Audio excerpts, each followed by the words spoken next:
Hey guys, tonight we begin with something a little sootier.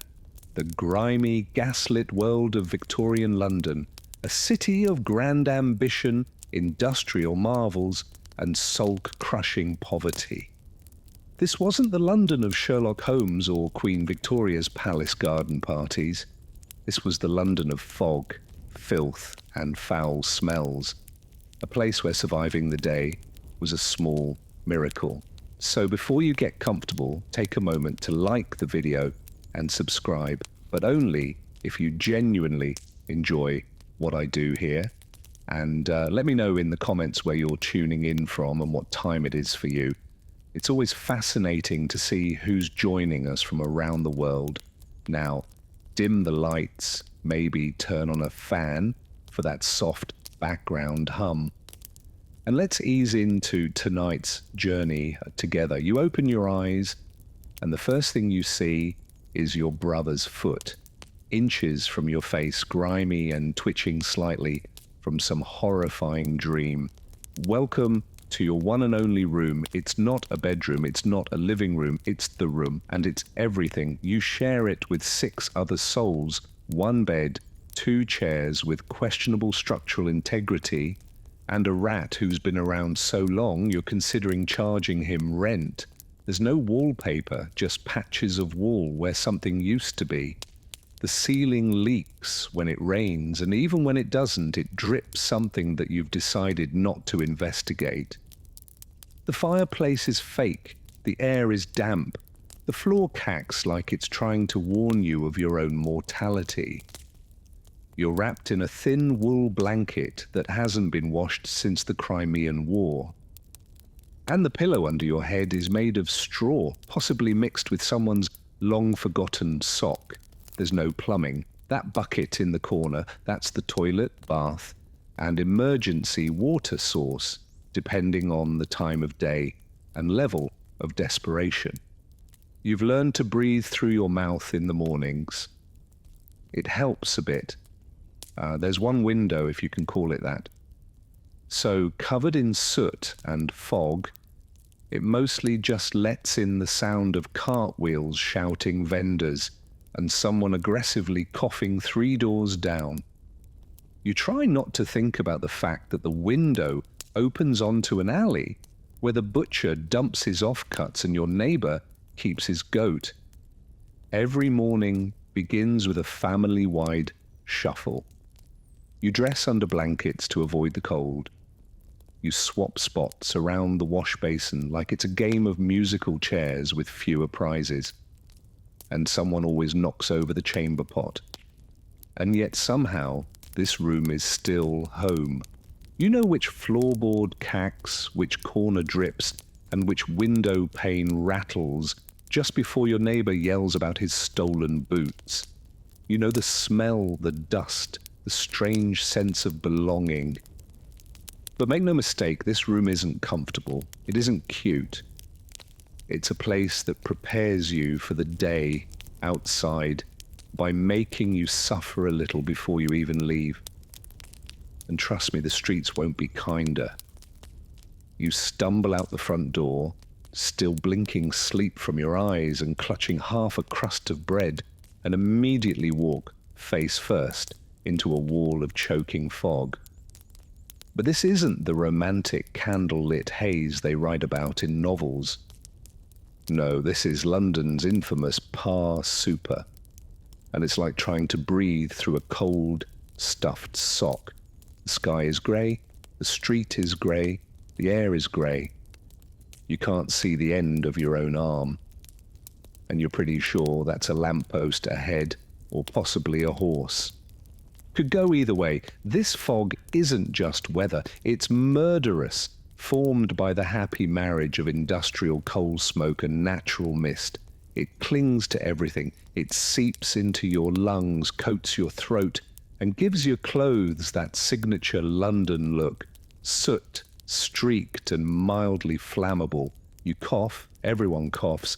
It's part of the local soundtrack, like church bells and clattering hooves. Children hack like lifelong smokers. Old men cough so hard they rattle windows, and doctors, well, they recommend moving to the countryside, which is great advice if you own land and your own lungs. The smell is a complex bouquet: chimney soot, sewage vapor, horse manure, and last night's overcooked cabbage. If perfume makers bottled this, it would be called odd urban misery. And it gets into everything: your hair, your bread, your one nice shirt you wear to funerals and job interviews. It's all stained with the scent of progress. The worst part, no one's surprised. People go about their day blindly, literally. Street lamps burn all day long and still don't help. You hear someone trip in the alley next to you and someone else swear as their umbrella disappears into the mist like a ghost ship. At night, it gets even thicker. The fog curls through door cracks, it blankets the tenements, and if you don't keep a candle lit, you might walk straight into the fireplace, or worse, your neighbour's lap. So yes, the air in Victorian London doesn't just choke you, it brands you, smokes you, and dares you to keep breathing. And you haven't even reached the street market yet.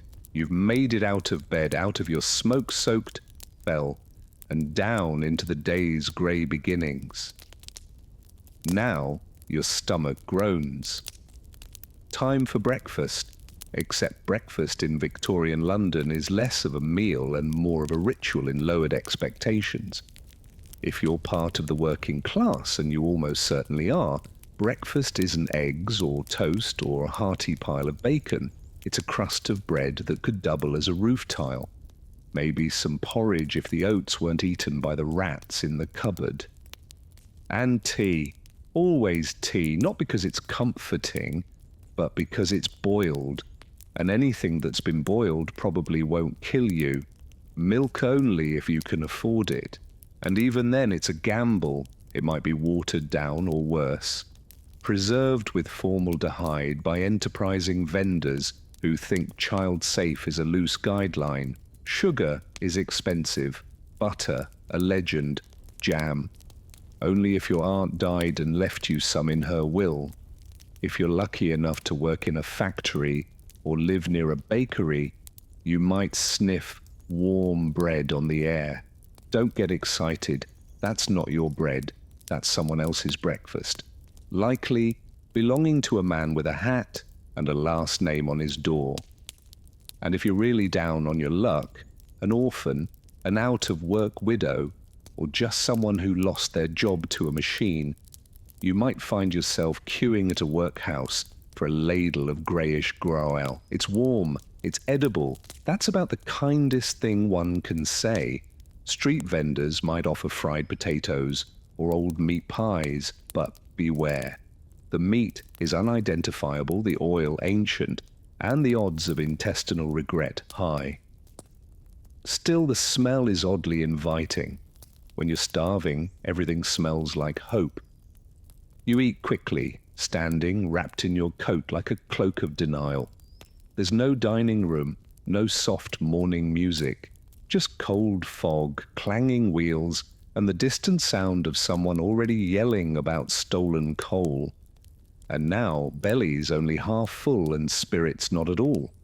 It's time to step into the real monster, the streets of London. Welcome to the streets of Victorian London, a sprawling, chaotic organism pulsing with smoke, mud, and misery. Every step you take is a calculated risk, and the street doesn't care if you're late for work or just trying to cross the road without being trampled to death. First things first, there are no sidewalks, or if there are, they're so narrow, cracked, and crowded that using them is a polite suggestion, not a safety guarantee. The main road is a mucky battlefield of hoofbeats, wagon wheels, and ankle-deep sludge. Horse-drawn carts barrel past at terrifying speeds. Carriages clip corners. One false move, and you're face down in a puddle that smells like something died in it because something probably did. Now mind the gutters, They run down the middle of the street carrying all the city's discarded glory, rotting vegetables, dead rats, coal ash, the contents of chamber pots dumped from upstairs windows, and the occasional shoe foot optional. Crossing them without slipping requires Olympic level balance or a very long stick and no dignity. But it's not just the terrain that's out to get you. It's the people too. You've got street urchins darting around like caffeinated squirrels, pickpockets brushing against your coat accidentally, and vendors yelling about eels, kippers, or something vaguely called meat. Everyone's yelling all the time about everything. There are also the coppers trying to look important while ignoring most of what's happening around them. If someone gets stabbed, they'll eventually wander over, assuming the shift hasn't ended, or they haven't been bribed to look the other way. The air still thick with smog, now flavoured with horse manure and pipe smoke. And in the distance, you hear the bells of St. Paul's. Or maybe that's just your ears ringing after someone shouted in your face about chimney soot. Oh, and if it rains, which it does, often the streets turn into rivers of filth. No one offers an umbrella, no one even looks surprised. You just pull your coat tighter and trudge through it, hoping your boots don't dissolve. And this is just your commute. Survive the streets and you might live to find a job, or at least something that pays enough to keep bread on the table and rats off your toes. You've navigated the sewers masquerading as streets, dodged horses and hooligans, and now it's time to make your living if the city allows it.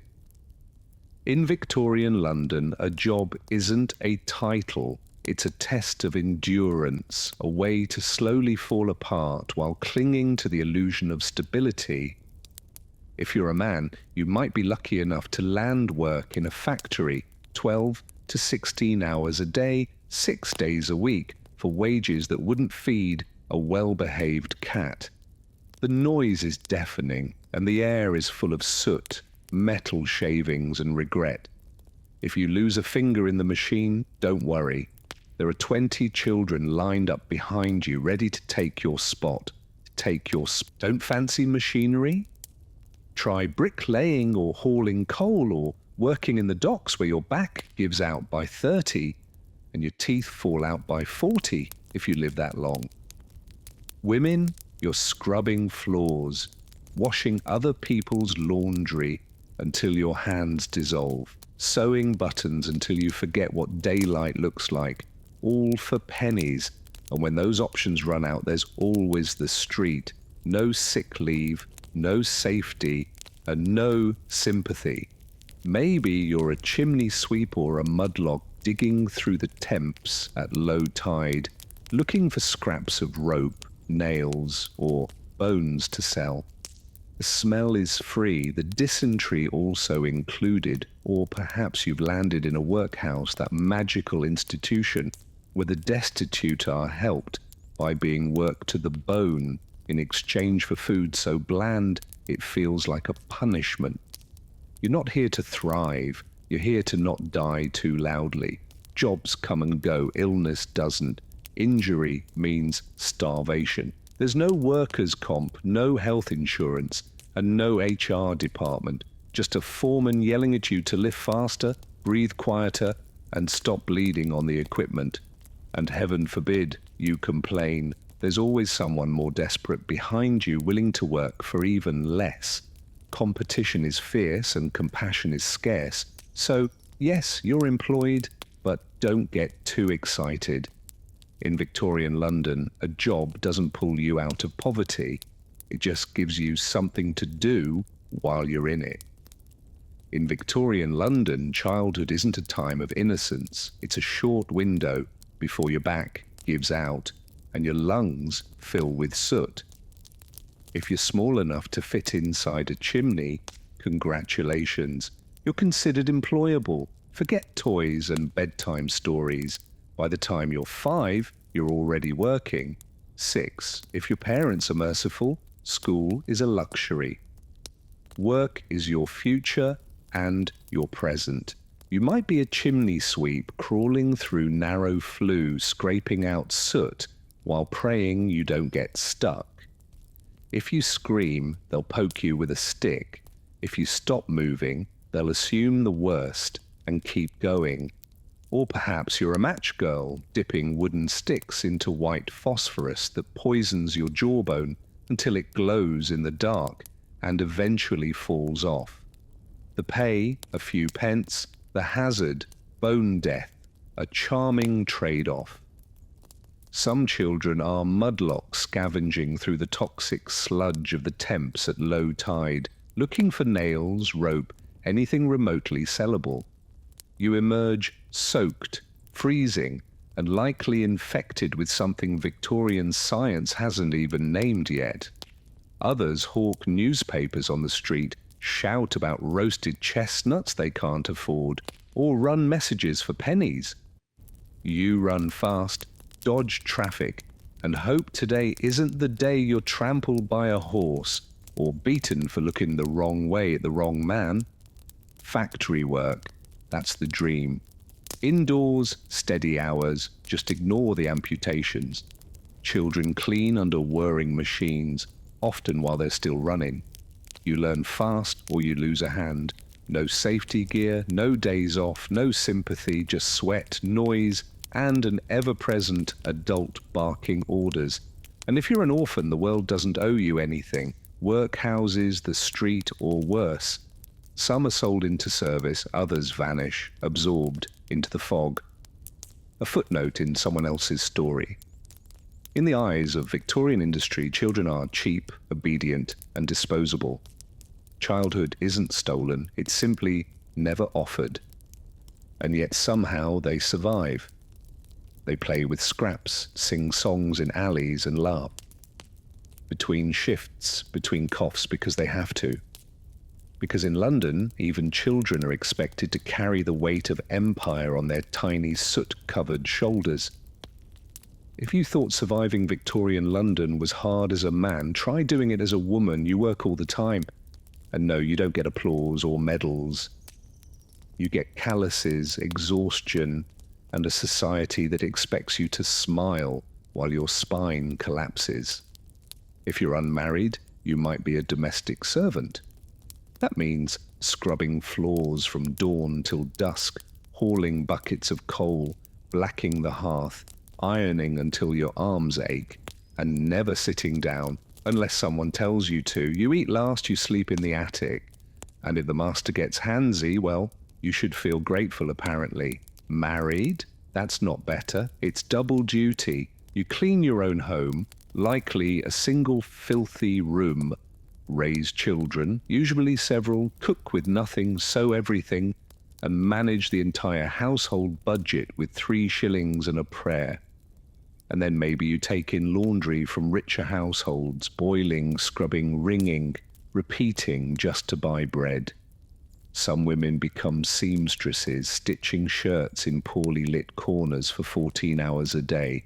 It pays pennies, it ruins your eyesight, and if your fingers bleed on the fabric, you lose the job. And then there's the match factories where white phosphorus eats through your jaw quite literally. You start with a toothache and end with a rotting face. Management says it's your fault for chewing gum.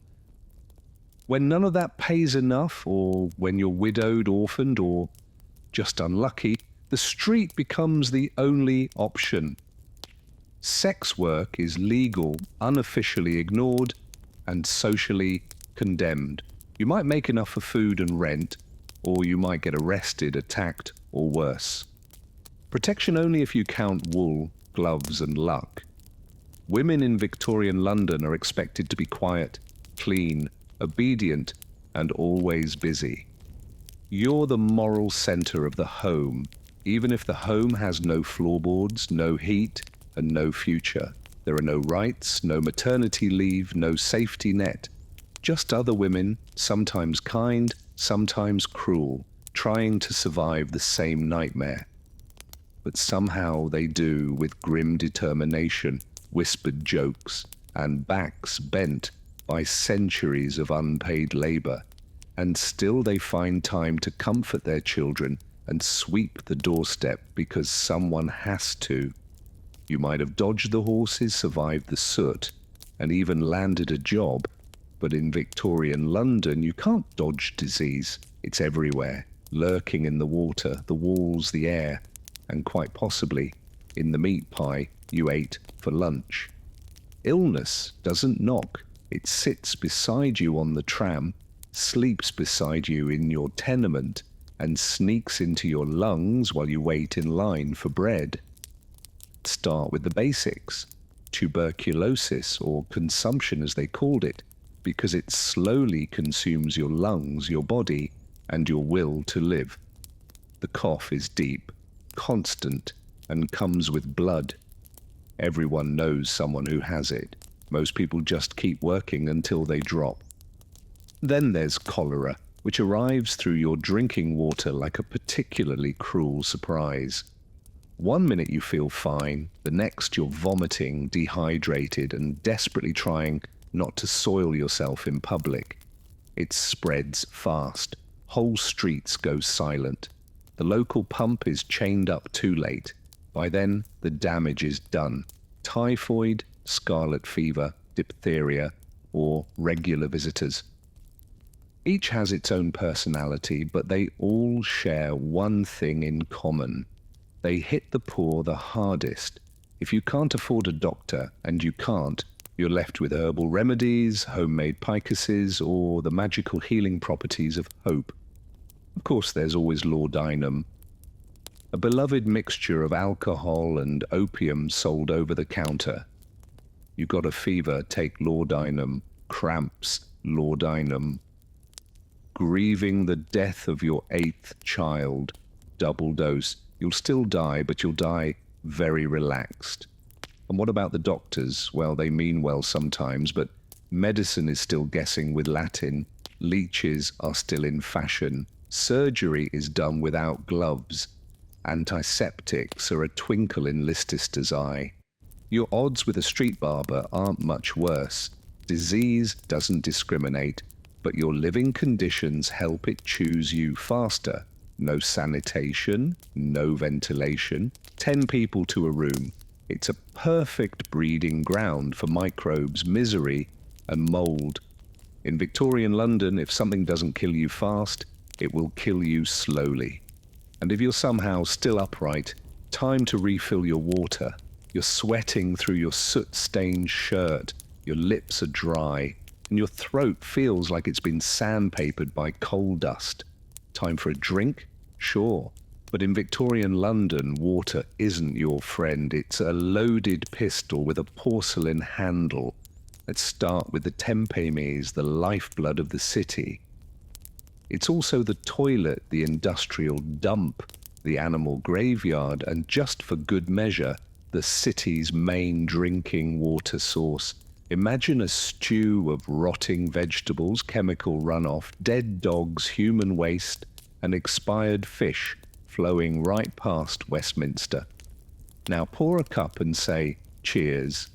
Don't worry, the water company says it's filtered. That means it's passed through a mesh of gravel, wishful thinking, and possibly someone's old boot.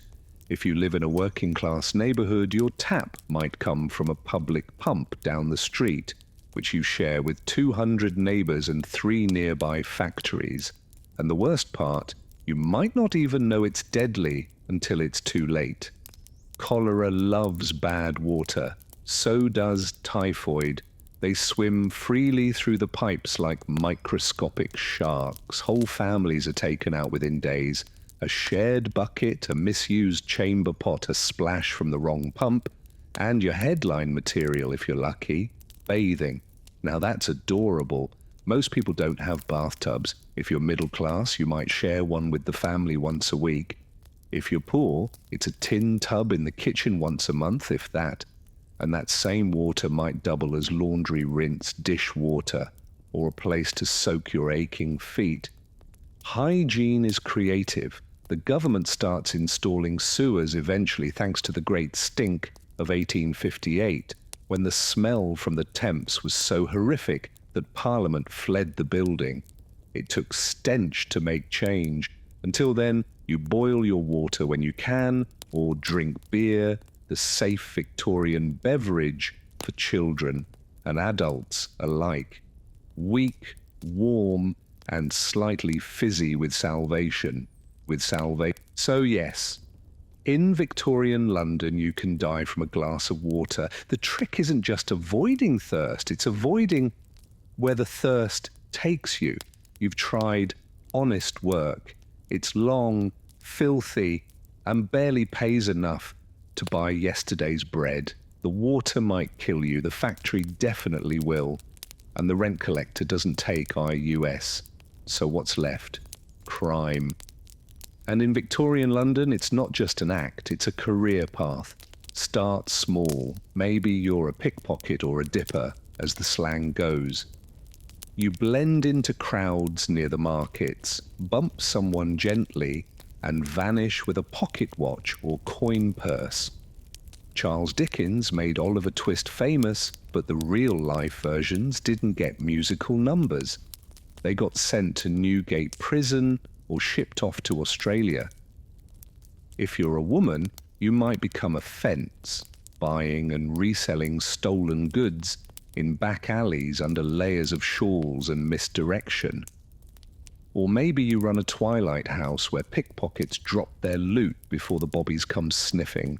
Feeling bold, become a Costa swindler, selling bruised fruit or watered-down milk from a rickety cart, disappearing before complaints catch up. Or try your hand at forgery, card tricks, or the always popular three-card Monty, a fast-talking scam with a faster getaway. And if you've really got guts, there's always burglary. Break into a warehouse, a merchant shop, or if you're desperate, a church. You might find something valuable. You might also find a constable with a billy club and no bedtime. The police force exists, but they're underpaid, undermanned, and often 2 steps behind. Plus, you can bribe the right officer if you know the system, and let's face it, you probably do. Crime syndicates in London were shockingly organised. Some had territories, code words, and full recruitment pipelines. Then there's the resurrection men, body snatchers who dig up fresh graves to sell corpses to medical schools. It's gruesome, it's illegal, it pays better than sewing buttons. Of course, the consequences are real. Get caught, and you could be flogged, branded, jailed, or worse, transported to a penal colony. But if the alternative is starving on a cold street, well, risk has a certain appeal. Because in Victorian London, morality comes second to hunger. Crime isn't the opposite of work. It is work. And for many, it's the only job that hires. Let's say you've caught something, a cough, a fever, maybe your leg's been run over by a delivery cart. Time to see a doctor, good luck. Because in Victorian London, medicine is less healing science and more creative improvisation with sharp metal. Doctors are out there, sure, some even wear coats. But unless you're wealthy, your first stop isn't a physician. It's a chemist, where the cure for every ailment is a small bottle of laudanum, opium in liquid form. Ideal for anything from a sore throat to existential dread. It won't cure you, but you'll stop caring. Can't afford a chemist. Maybe there's a barber surgeon down the road. Yes, a man who cuts hair and also amputates legs. If your wound is infected, he'll saw it off. No anesthesia, no antiseptic, just a stick to bite and a bucket to scream into. And don't even think about hospitals. They're overcrowded, poorly ventilated, and smell like old bandages and lost hope. The instruments aren't sterilized. Surgeons wipe their hands on aprons between patients. Germ theory exists, but many still think disease is caused by bad air and moral failure. If you survive the treatment, infection may finish the job. A splinter can become a death sentence. A toothache, that's 2 days from sepsis. And childbirth, well, women go in with pain and come out with a baby or a gravestone, sometimes both. Medical textbooks are filled with confidence and wrong guesses. You might be prescribed bleeding, mustard plasters, or a mild electrocution to stimulate the humours. They balance the body by draining it mostly of blood, money, and hope. There are a few progressive doctors with new ideas, cleanliness, hand washing, maybe even antiseptics, but they're usually mocked by their peers. After all, how dare anyone imply that a gentleman doctor's hands carry germs? So what do most people do when sick? They wait, they sip herbal tea, they light a candle and lie very still, because every treatment carries a risk. And recovery often feels more accidental than intentional. You don't go to the doctor to get better. You go because you've run out of other options. And sometimes, just sometimes, you come back out alive. The sun sets, the gas lamps flicker to life, and the fog thickens like a shroud. You might think the city calms down at night, but this is Victorian London. When the light fades, the real dangers come out. Forget cosy firesides and quiet evenings. The streets belong to shadows, and they're not empty. The gaslight barely cuts through the mist. Everything is a silhouette. A hunched figure in the alley, a cloaked shape behind a lamppost, footsteps that echo one beat too many. If you're out alone, you're either lost or you've run out of better options.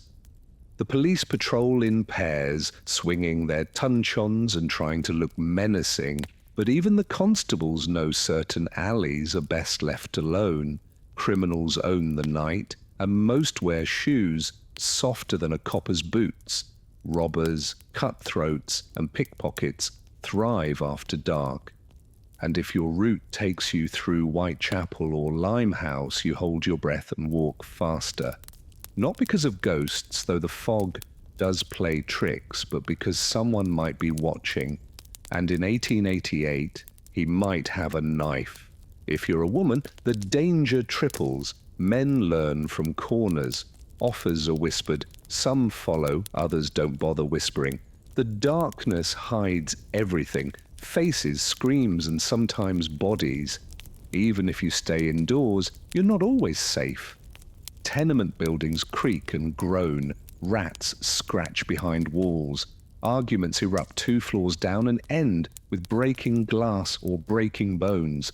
Sometimes someone vanishes and no one asks why. And let's not forget the fires. Chimneys spark, stoves tip. A knocked-over oil lamp ignites a sleeping mat. No smoke alarms, no fire brigade that arrives in minutes. Just neighbours shouting and throwing buckets into a blaze they can't control. If you must venture out, you carry a candle or a lantern and hope the flame doesn't blow out in the wind, or worse, draw attention. Because in Victorian London, night isn't rest, it's risk. The poor don't sleep peacefully, they sleep light, one eye open, one ear tuned to the creak of stairs. And for many, morning is just something to survive to. The morning arrives, or at least you assume it does, because in Victorian London, light isn't so much seen as guested at through the thick, suffocating smog. It rolls in like a living thing, a grey, greasy mist made of coal, smoke, fog, chimney ash, and the weary sighs of 1,000 overworked boilers. It wraps around buildings, slinks into cracks, and settles in your lungs like a squatter who refuses to leave. You cough again, you never really stopped.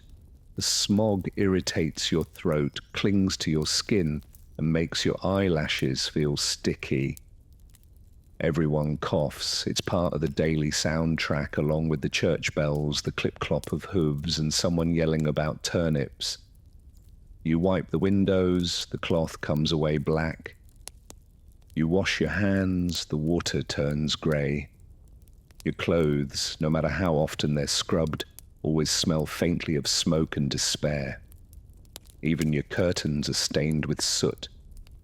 They hang heavy and stiff, like they've seen too much. You think about opening the window, then you remember what's outside. More smoke, more filth, and the smell of 12 chimney fires fighting for dominance. The worst of it, this is normal. Londoners live in a permanent twilight. The sun is a rumour, people squint to read, children grow pale, plants on windowsills die of asphyxiation. And don't even think about drying laundry outside unless you enjoy wearing soot-stained shirts with a hint of arsenic. During the infamous Great Smogs, the air becomes so dense that you can't see your own feet. People get lost walking home. Omnibuses crash. Boats collide on the Thames. In 1873, one fog lasted for 5 straight days and left over 270 people dead. The city barely noticed. The poor, of course, get it worse. Their fires burn cheap, dirty coal. Their walls are thin, their lungs weaker. Children wheeze through winter like old dogs. If you reach adulthood without bronchitis, consumption, or mysterious blackened phlegm, you're a miracle. And yet you go on. You light the stove, you step outside, you pretend not to taste the air. Because in Victorian London, the smog never ends. It just waits for you. You'd be forgiven for thinking Victorian London was all soot, sickness, and screaming. And mostly you'd be right. But even in the dirtiest corners, under the weight of poverty and fog, something human still flickers. Because kindness, oddly enough, survives here too. Though you often have to squint to see it. You might spot it in the shared loaf of bread passed quietly between neighbours when one family runs out before payday, or in the woman who gives her last halfpenny to a barefoot child with bloodied feet. There's no reward, just a nod and maybe a smile, rare and precious.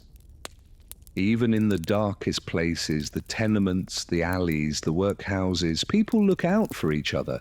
Not always, not perfectly, but often enough to prove that the city hasn't broken them completely. A mother shares her hot brick on a freezing night. A chimney sweep helps a new boy not get stuck on his first climb. A dying man gives his boots to someone who still has the strength to work. These aren't grand gestures, they're small, quiet, but they matter more than gold in a place where hope is a rationed luxury. The pubs help too. They're loud, smelly, overcrowded, and absolutely essential. It's where people gather to sing, to joke, to drink away their bruises and their sorrow. You might not afford meat, but you can share a laugh over watery ale. Even the street performers, the penny dreadful sellers, the blind fiddler at the corner, they all form a kind of patchwork comfort, reminders that not everything in the city is out to hurt you. Kindness here isn't naive, it's practical, it's born of shared suffering. Because when the system forgets you, when the rich pretend you don't exist, your only safety net is each other.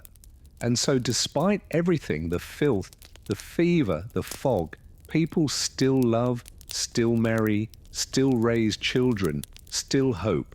Because if you can find kindness in the gutter, a warm hand in the cold, a crust of bread, a half-Homed lullaby, then maybe the city hasn't won. Not yet. So, after 14 chapters of choking smog, rats in the walls, toxic water, and toothless chemists prescribing opium for a broken leg, ask yourself honestly, would you survive Victorian London? Probably not. Let's be clear. This wasn't a city built for comfort. It was built on coal, sweat, and the crushed spines of the working poor. Every day was a battle against hunger, against disease, against landlords, factory foremen, constables, and the constant creeping sense that the world had forgotten you. Modern luxuries, soap, antibiotics, light switches didn't exist. There were no social safety nets, no universal health care, no days off. Just another fog-choked morning where your goal was simple. Don't die before supper. You'd miss things like toilets, toothpaste, tap water that doesn't try to kill you. You'd wonder why everyone stares at you for brushing your teeth or asking about vegetables. You'd miss showers. Oh, you'd miss showers so much. And yet people did survive. Somehow they endured. Not because they were superhuman, but because they had no other choice. They formed unions, they raised families, they organized strikes, wrote novels, played music on street corners, and clung to hope like it was the last piece of bread in the pantry. They laughed, yes, even in the fog. They found love in crowded slums, sang lullabies over screaming children, and danced in pubs after 16-hour shifts. They weren't just victims, they were tough, resilient, and painfully human. You probably wouldn't last a day. And that's not an insult, it's a reminder. The people who did, they carried the weight of an empire on their backs. Often barefoot, often hungry, and almost always ignored. They built the world we now complain about in heated rooms with clean drinking water. So maybe it's okay that we wouldn't make it, but let's at least remember them. Not as soot-covered statistics, but as people who survived the impossible every single day. Gorgo was born into a city that didn't just break the rules, it redefined them. Sparta, unlike the rest of Greece, wasn't known for golden temples or philosophical debates. It was known for warriors. And Gorgo, she was born right at the top of that brutal food chain. The daughter of King Cleomes I, one of the two ruling kings of Sparta. From the moment she took her first breath, Gorgo's life was already political. She wasn't some ornament to be married off for alliances. In Sparta, women could own land, speak in public, and be educated, a fact that shocked other Greeks. And Gorgo wasn't just any Spartan woman. As the king's only child, she was expected to observe, learn, and one day wield influence in a world dominated by hoplite shields and sharp spears. As a young girl, she likely witnessed royal councils where matters of war and diplomacy were debated with blunt urgency, and she paid attention. Her father, Clemens, wasn't the most stable ruler. In fact, some thought he was completely mad by the end. But he left Gorgo with an early understanding of how dangerous politics could be and how sharp the knife edge of power truly was. There's a famous story. When she was only about 8 or 9 years old, a foreign ambassador tried to bribe her father to support the Persian Empire. While the adults whispered, young Gorgo stepped forward and boldly warned her father, "Father, you had better leave or this stranger will corrupt you." That wasn't just precocious, it was fearless. Her father listened and the man was thrown out of Sparta. The lesson Gorgo had teeth, and people learned early not to underestimate them. So before she was even of marriageable age, Gorgo was already showing signs of political brilliance and steel-edged judgment. She wasn't just royalty by blood, she was royalty by behavior. And in a society that admired discipline, clarity, and brutal honesty, Gorgo thrived. Her destiny was already in motion, not as a passive queen in a gilded palace, but as a Spartan lioness, ready to guard her people, and if needed, speak louder than the kings themselves. Gorgo's marriage to King Leonidas was not a tale of courtly romance or opulent weddings. This was Sparta, where practicality reigned and weakness was despised. Leonidas wasn't just any Spartan man. He was a warrior, through and through known more for his silence and scars than for charm or poetry. But Gorgo was not looking for poetry. She was looking for power and a partner. By marrying Leonidas, she became queen. But unlike queens elsewhere in Greece, Gorgo didn't fade into the background. There were no secluded women's quarters for her, no endless weaving by candlelight. Spartan queens were expected to speak, to advise, to stand beside their kings as intellectual equals, and Leonidas knew exactly who he had married. Gorgo was clever, fiercely loyal to Sparta, and utterly unafraid to speak her mind, even to him. Their partnership was built on mutual respect. In the famously terse style of their people, they likely spoke few words, but every word counted. Gorgo, raised in the fire of politics since childhood, likely advised Leonidas on diplomatic tensions, Persian threats, and internal Spartan rivalries. While other Greek women were hidden from public life, Gorgo helped shape Spartan policy from within the palace walls and beyond. One of her most legendary moments came during the build-up to the Persian invasion. As tensions with Xerxes grew, Leonidas prepared to march north with his small army of 300 Spartans. Before he left, Gorgo, now a seasoned political mind, wasn't overcome with tears or begging. Instead, she offered him just 6 chilling words. "Come back with your shield or on it." That wasn't just a farewell, that was an order. It was the ultimate Spartan command, reminding her husband that death in honor was preferable to life in shame. If he couldn't win, he was to die standing, and Leonidas did. At Thermopylae, he and his 300 fell to the last man, buying precious time for Greece to rally. His death would echo through history, but Gorgo's words would echo louder. She didn't just send her husband off to die. She helped forge the myth of Thermopylae itself.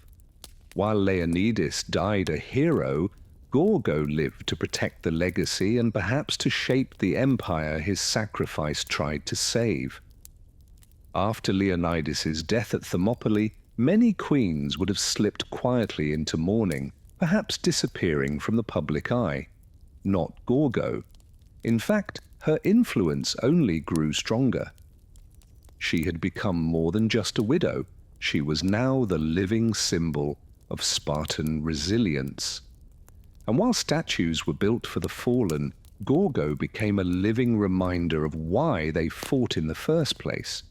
With Leonidas gone, Sparta was vulnerable, not just militarily, but politically. The war with Persia still raged, alliances were fragile, and tensions ran high across the Greek world. In this chaos, Gorgo acted as both guardian and strategist. Though we don't have detailed records of her day-to-day political maneuvers, several ancient sources, including Herod or Datus, make it clear. When matters of diplomacy or internal threat arose, Gorgo was consulted. She wasn't just included, she was trusted. One story tells of a hidden message sent to the Spartans on a wooden tablet. The text had been scraped away and replaced with wax to disguise its contents, a warning about Persia's coming invasion. The men of the Spartan court were baffled, but Gorgo, calmly assessing the strange tablet, instructed them to scrape off the wax.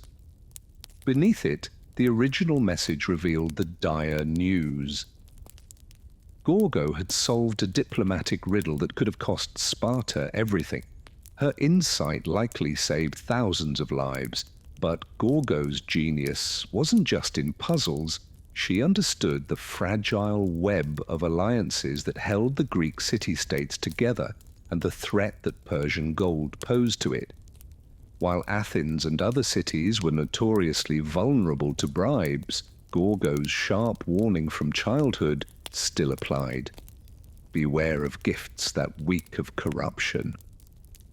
She encouraged a stance of uncompromising honor, even when it was politically risky. And the Spartans listened. Because when Gorgo spoke, it wasn't with the softness expected of women in most of the ancient world. It was with the precision of a soldier and the clarity of a strategist. She knew what was at stake. not just Sparta's land, but its very soul. Even in grief, Gorgo remained unshaken. The shield Leonidas carried into battle may have been lost, but Gorgo became something greater. The mind that would carry Sparta through its darkest days. To understand Gorgo's significance, you have to understand what it meant to be a woman in Sparta, and how Gorgo took that already rare privilege and amplified it into something nearly legendary. Spartan women were unlike any other in the ancient world. While Athenian women were confined to the home, barred from politics and barely educated, Spartan women were trained to be physically strong, mentally sharp, and socially assertive. This wasn't just cultural flair. It was survival strategy. Spartans believed that strong women produced strong sons, so girls ran, wrestled, and trained alongside boys in their youth. They were expected to be healthy, confident, and unafraid to speak blunt truths. But Gorgo wasn't just one of many tough Spartan women. She was the finest example of what Spartan womanhood could be. She was known not just for her wisdom, but for her razor-sharp wit.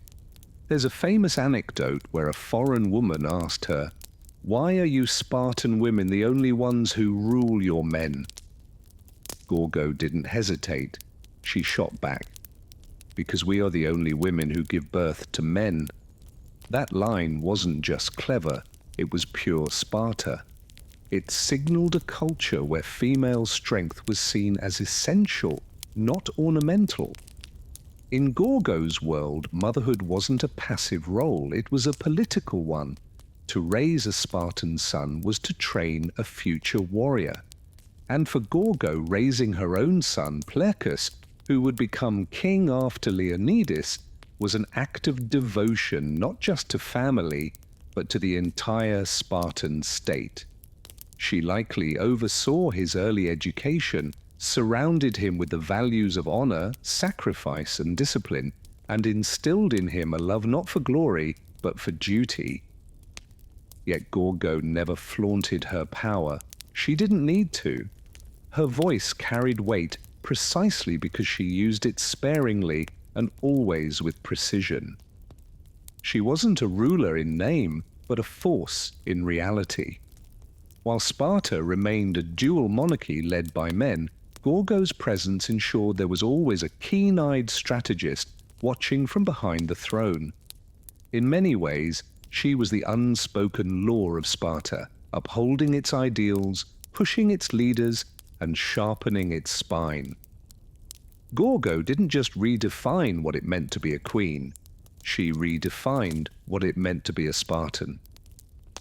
The death of Leonidas at Thermopylae was a seismic moment, not just emotionally, but politically. He had become a martyr for all of Greece, a symbol of resistance against Persian tyranny. But Sparta could not afford to weep for long. War was still raging, and the decisions made in the months that followed would determine the fate of the entire Greek world.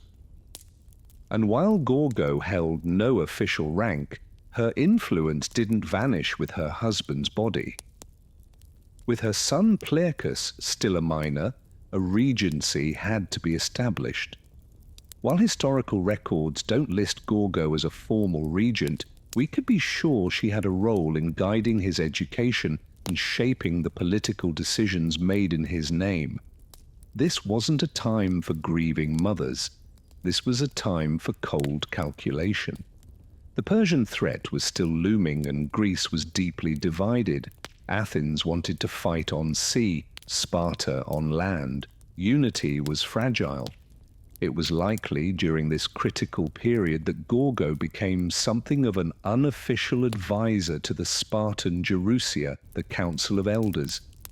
She understood both Persian cunning and Greek pride, and more importantly, she understood how to balance Spartan honor with practical survival.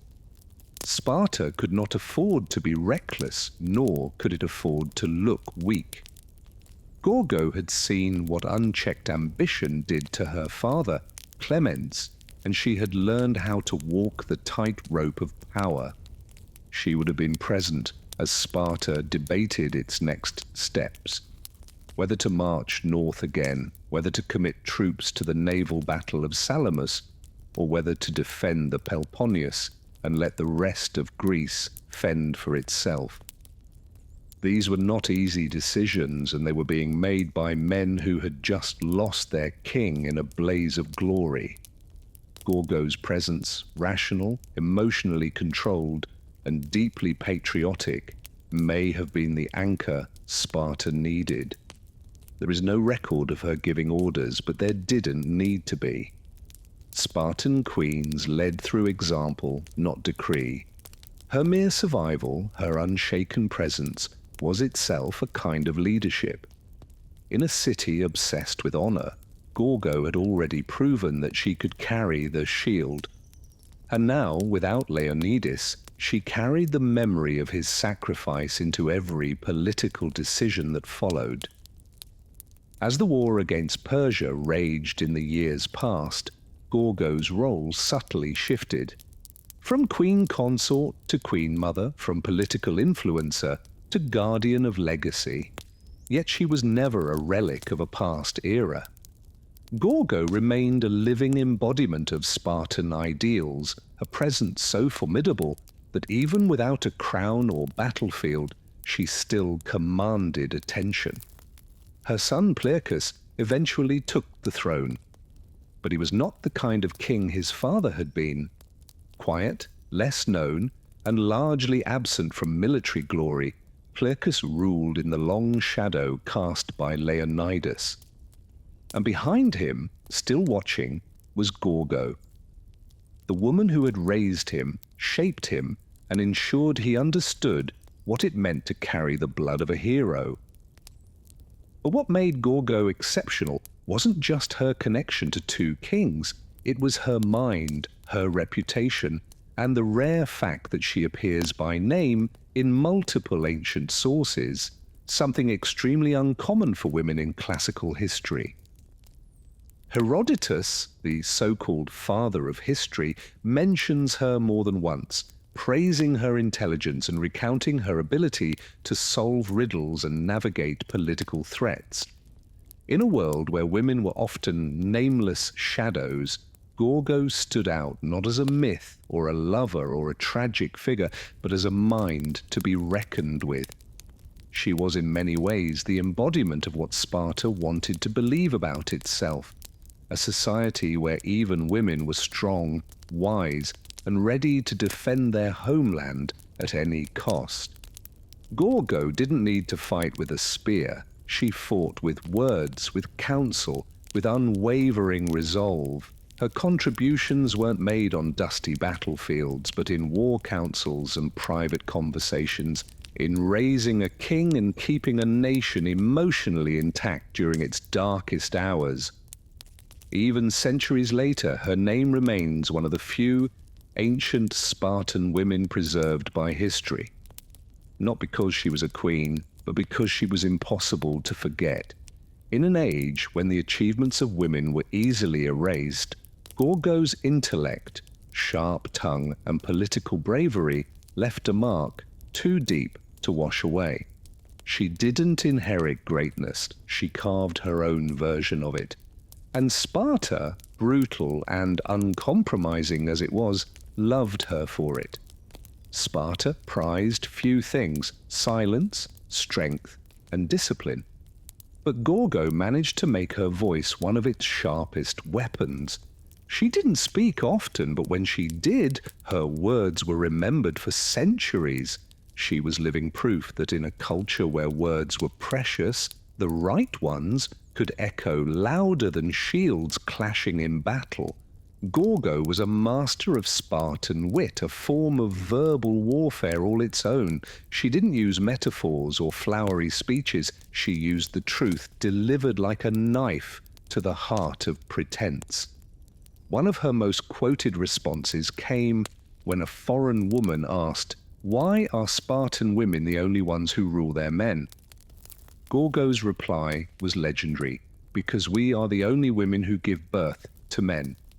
The line wasn't just a jab, it was a manifesto. In 6 words, she summarized the entire Spartan worldview and female empowerment the way only a Spartan could, with blunt, blistering pride. She used language like a general uses tactics. When she exposed the bribe attempt to her father as a child, she didn't stammer or plead. She issued a warning. When Persian messages came hidden in wax, she offered the solution without hesitation. Gorgo didn't just speak, she strategized through words.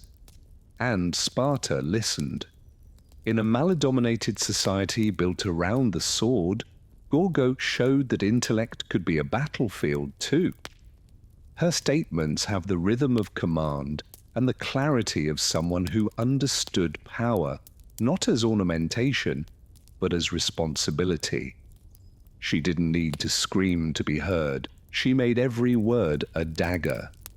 And what made her words so devastating was that they were always anchored in truth. She didn't bluff. She didn't flatter. Gorgo knew exactly what was expected of her. As a queen, as a Spartan, as a woman who had seen kings fall and wars ignite. She met those expectations head-on, not with emotional outbursts, but with calculated, unforgettable replies. Her voice was her weapon, her intellect was her armor, and while many queens are remembered for their tears or their beauty, Gorgo was remembered for what she said, and for never saying anything she didn't mean. In Sparta, that was the highest form of respect anyone could earn. Gorgo's later years were spent in a city that never softened.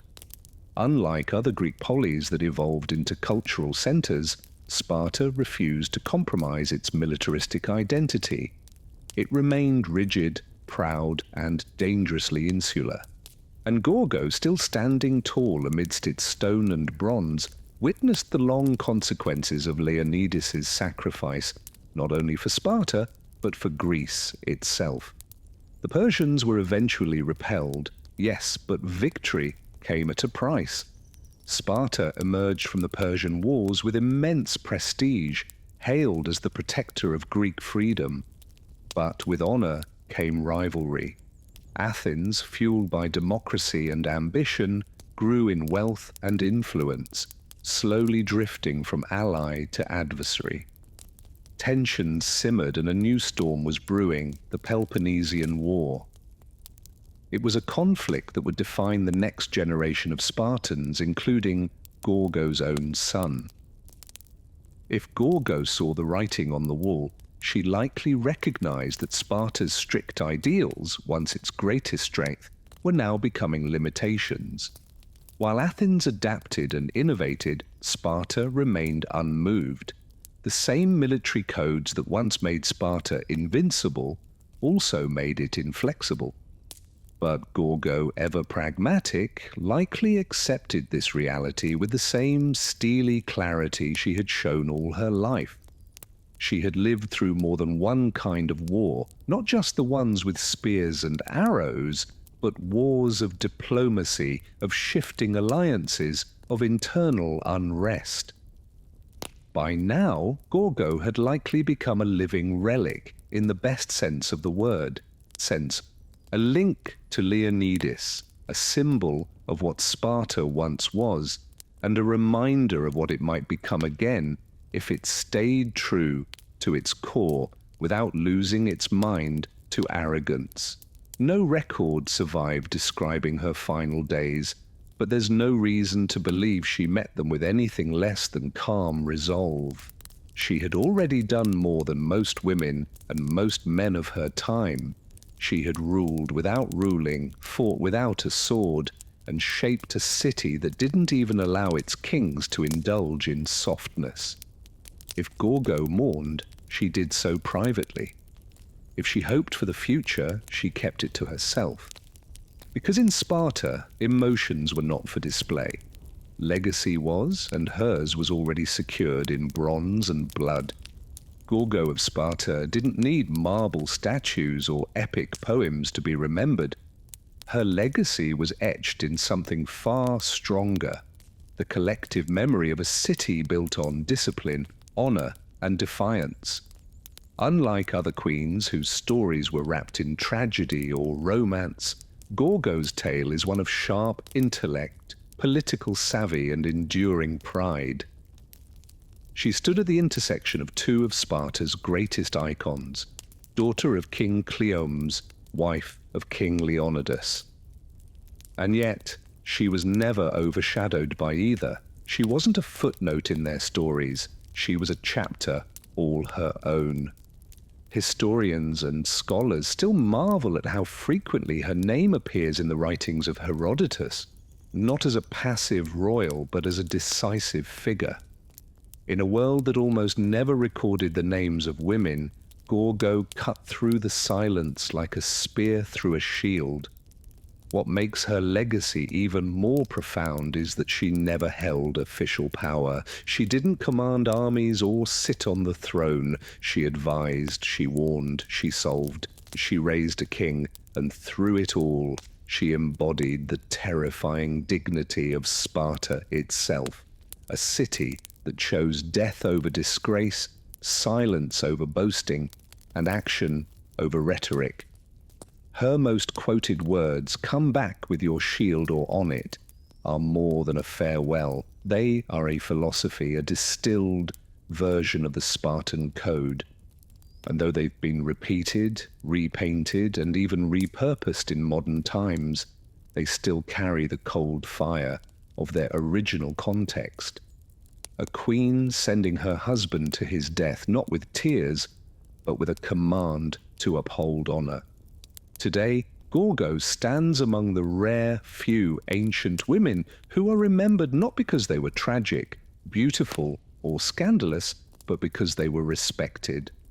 She shattered expectations in a society already notorious for doing the same. Her intellect was so pronounced, her voice so respected, that she became woven into the fabric of Sparta's identity. She may have lived over 2,000 years ago, but Gorgo remains a figure of relevance. For every woman underestimated, for every strategist who works behind the scenes, for every voice that refuses to whisper, she is a timeless reminder. Strength isn't always loud, and power doesn't always wear a crown. In the heart of Jordan's sun-bleached deserts, where the horizon seems to melt into the sky and silence reigns over the sands, stand the remains of a forgotten royal ambition. The desert castles, these haunting structures scattered across the desolate landscape, seem almost like hallucinations. Grand facades rising out of the emptiness, complete with domed roofs, decorated arches, and faint traces of long faded fresco. They are beautiful, mysterious, and isolated, and they've puzzled historians for centuries. Built during the Umayyad Caliphate in the 7th and 8th centuries, these castles weren't built to repel armies or defend trade routes, and they weren't fortresses in the traditional sense. Instead, they were luxurious retreats, seasonal residences, pleasure palaces, and hunting lodges for the Umayyad elite. Kings, princes, and high-ranking officials used these spaces as getaways from the politics of Damascus, the capital of the Islamic world at the time. And rather than hide from the harshness of the desert, they embraced it. But why build such lavish structures in such remote and unforgiving places? Part of the answer lies in the symbolism. The Umayyads were asserting control not just over land but over nature itself by erecting these palaces in the desert. They were sending a message even in the harshest conditions.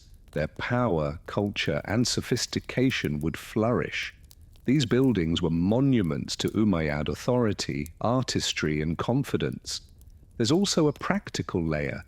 Many of the desert castles were built near seasonal water sources or ancient trade routes, allowing them to serve as way stations or administrative hubs. Yet despite their utility, the architecture and decoration suggest something deeper. These were places of beauty and leisure. The walls once shimmered with fresco depicting animals, musicians, and even Byzantine-style nudes, a surprising sight in early Islamic art. There were stargazing chambers, elaborate bathhouses, and audience halls with intricate carvings. Today, many of the desert castles lie in ruins, partially buried by the sand they once defied. But even in decay, they tell a story of a time when the desert was not a place to escape, but a place to transform. In these silent stones, the Umayyads left behind more than architecture. They left an echo of empire, ambition, and oasis-orn luxury. To understand the desert castles of Jordan, we must step into the mindset of the Umayyads, the first great Islamic dynasty rising from the sands of Arabia to rule an empire that stretched from Spain to Central Asia. Their capital in Damascus pulsed with political power. But the Umayyads were still very much products of their tribal nomadic roots. The desert wasn't something to be avoided, it was their origin story, the crucible that had shaped their ancestors. And so instead of leaving the wilderness behind, they brought civilization into it. The Umayyads were consolidating their rule in a rapidly expanding empire. They needed to display authority, but also legitimacy. What better way to impress local tribes and foreign envoys than with palatial retreats in the middle of nowhere, built with cosmopolitan flair and imperial elegance?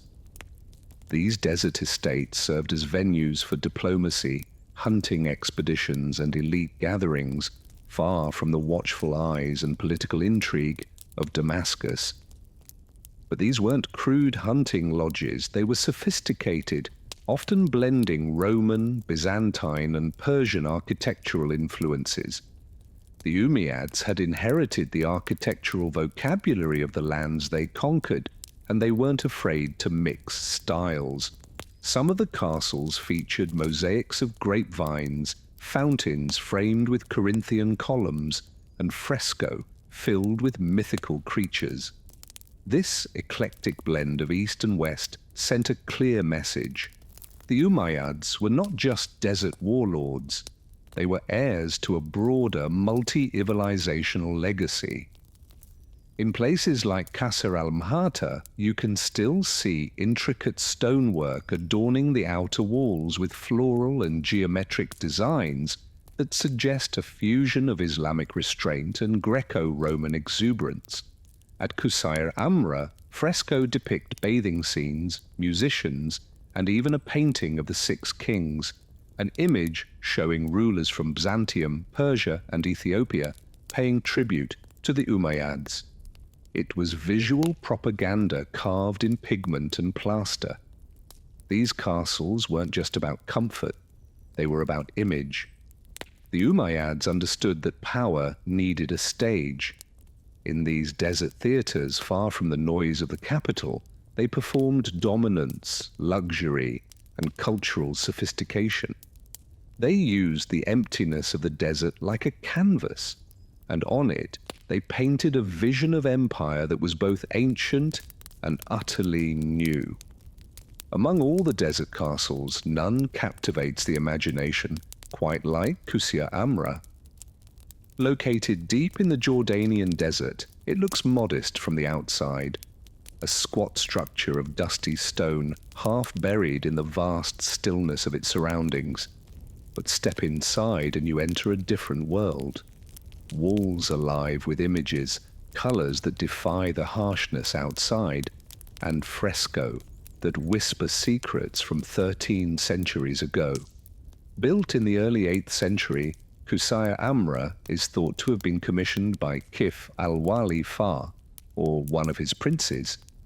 It served as a pleasure palace and bathhouse, part spa, part political retreat, part cultural statement.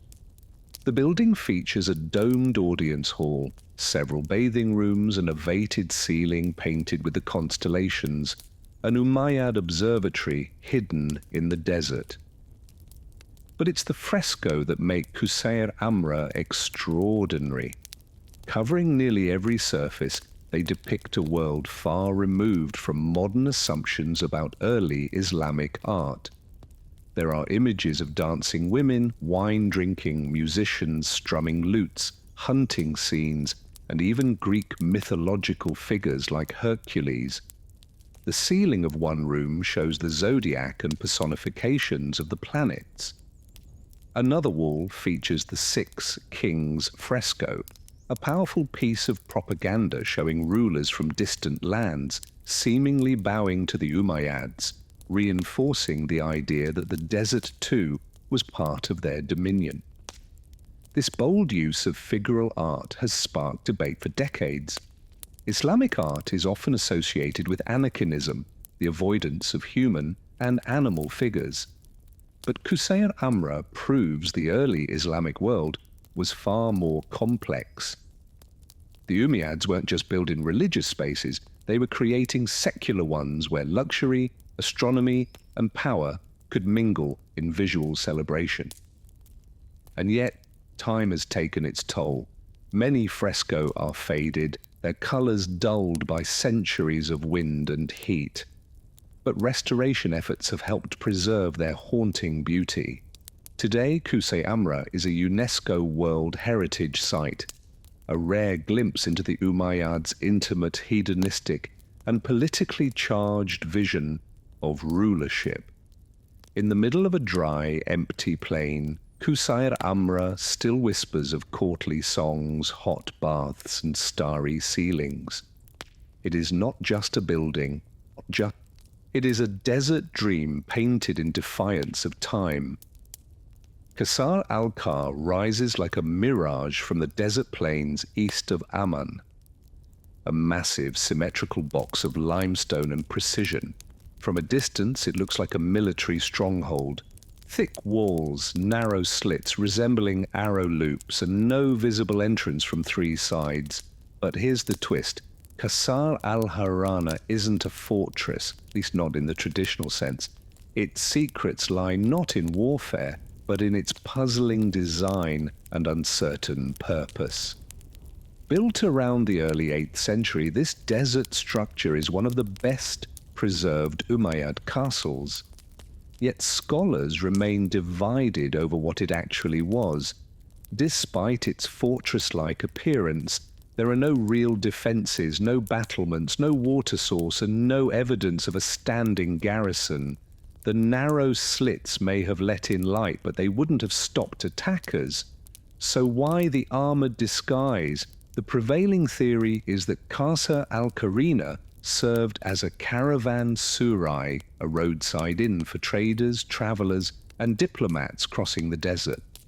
Its 60 or so rooms arranged over 2 floors around a central courtyard could easily accommodate guests, servants, and animals. It may have also functioned as a meeting point for tribal leaders, a space for the Umayyad administration to exert influence over the Bedouin tribes who controlled the routes of the desert. Inside the structure reveals more subtle sophistication. There are vated ceilings, decorative niches, and even traces of plasterwork. The second floor features rooms that may have been used for gatherings or negotiations. Private enough to conduct business, but grand enough to impress. Some of the graffiti etched into the walls suggest literate guests from diverse regions, offering clues to its wide usage. Qasr al-Harana feels like a riddle, built to look like a fortress but behaving like a salon. Its very ambiguity may have been intentional. In a time of expanding borders and political uncertainty, appearances mattered. The structure signaled strength, stability, and hospitality all at once. Today, visitors can walk through its echoing corridors, peer out through the narrow windows, and imagine what deals, arguments, and alliances once echoed within. It is a castle of shadows and subtlety, more diplomatic chessboard than battlefield. In the emptiness of the Jordanian desert, Qasr al-Harana stands not as a monument to war, but as a stage for politics and pageantry. Qasr al-Mashhata may be ruined today, but even in its fragmented state it dazzles with ambition. Located just south of Amman, this Umayyad palace was never fully completed, yet its unfinished bones still whisper of imperial dreams.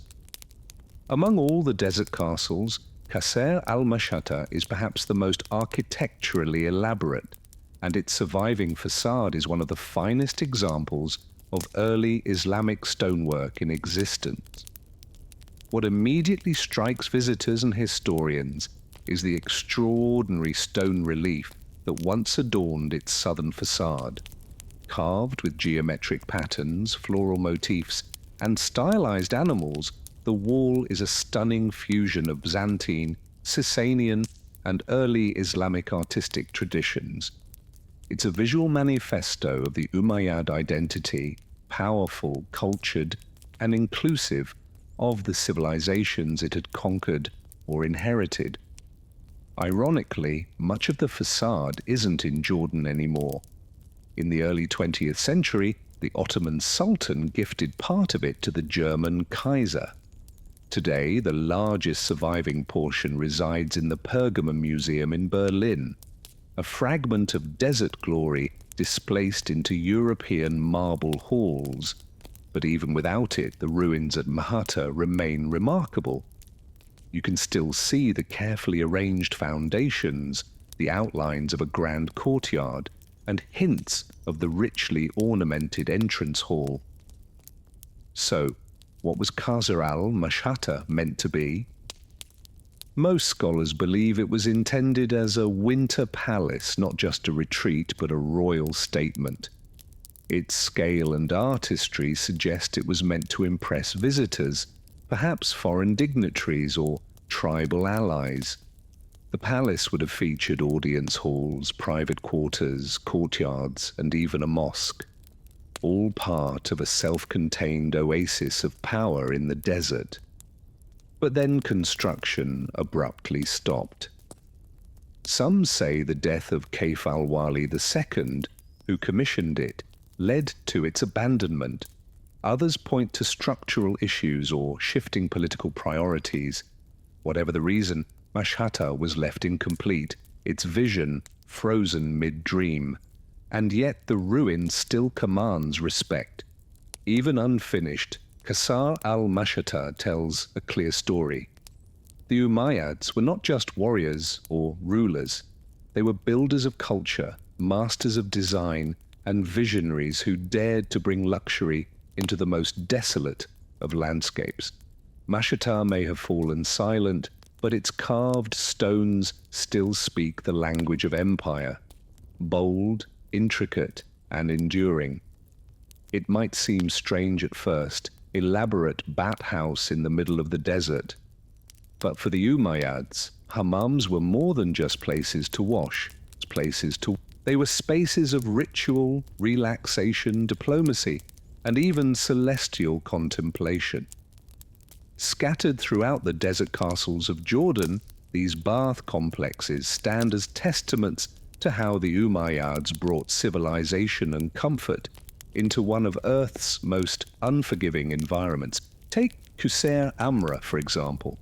Behind its painted walls lies a complete Roman-style bath system, a poditarium, changing room, tepidarium, warm room, calarium, hot steam room, and a furnace system underneath to heat it all, just like the old Roman therma. The technology wasn't new, but the intent was freshly Islamic. The Umayyads had absorbed the knowledge of their conquered territories and adapted it to their own needs. In a world where water was precious, having a functioning bathhouse was a sign of serious wealth and power.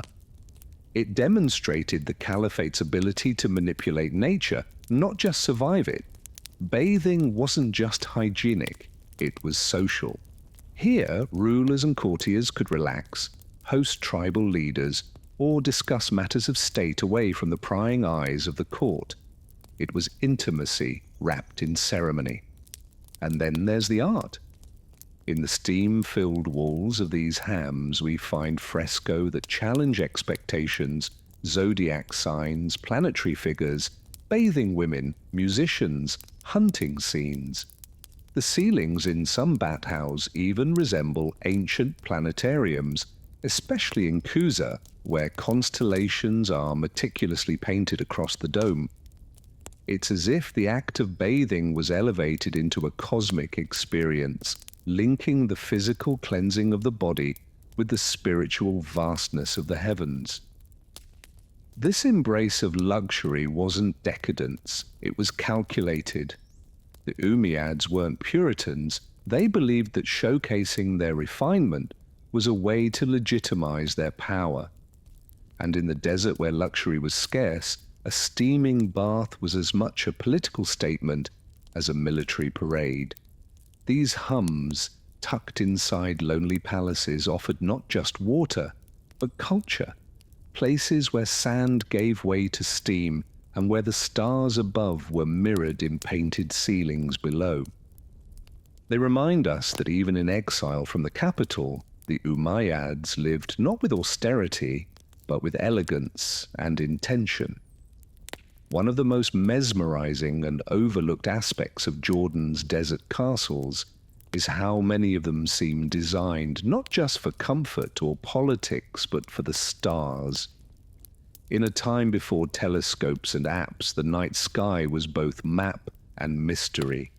The Umayyads, inheritors of Greco-Roman science and Persian cosmology, looked to the heavens with both spiritual reverence and intellectual curiosity. And they brought that fascination into the architecture of their desert retreats. In Qusair Amra, for example, the bathhouse dome is painted with an astrological sky. The zodiac signs, constellations, and celestial symbols circle the ceiling in a rich blend of science and art.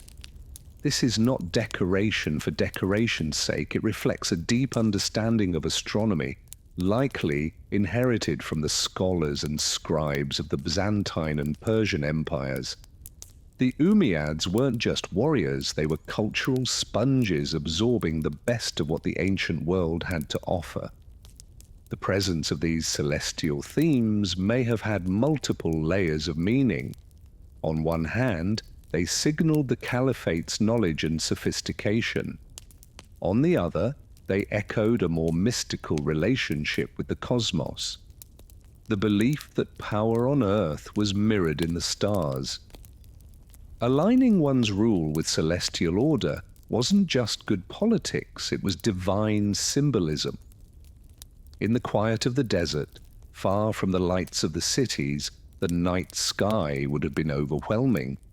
Black velvet lit with thousands of stars, the desert castles with their open courtyards and domed chambers were ideal observatories.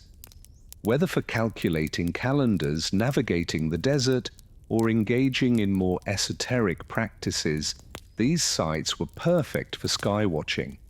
The combination of isolation, silence, and celestial awe must have created a setting that was as spiritual as it was scientific. It's worth remembering that early Islam was not at odds with science. In fact, the Umayyad era helped lay the groundwork for what would later become the Islamic golden age of astronomy. These castles, built in the middle of nowhere, were part of that intellectual lineage. Not just places to bathe or rule, but to contemplate the heavens. In stone and pigment, the Umayyads carved their place between earth and sky. Desert kings with their eyes on the stars. One of the most enduring mysteries surrounding the desert castles of Jordan is their sheer remoteness.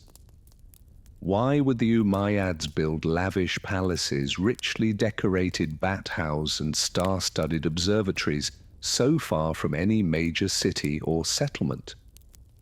The answer lies not just in geography, but in psychology, politics, and performance. First, there's the practical. The early Umayyads were still rooted in their nomadic, tribal past. For them, the desert was not an obstacle. It was home. The open landscape offered familiarity, privacy, and freedom. Building in the desert allowed the caliphs and their princes to retreat from the constant pressure of court life in Damascus and reconnect with their roots. These weren't outposts, they were sanctuaries. But the isolation also served a deeper purpose: symbolic domination. Constructing monumental architecture in the middle of an arid wasteland was an intentional act of power.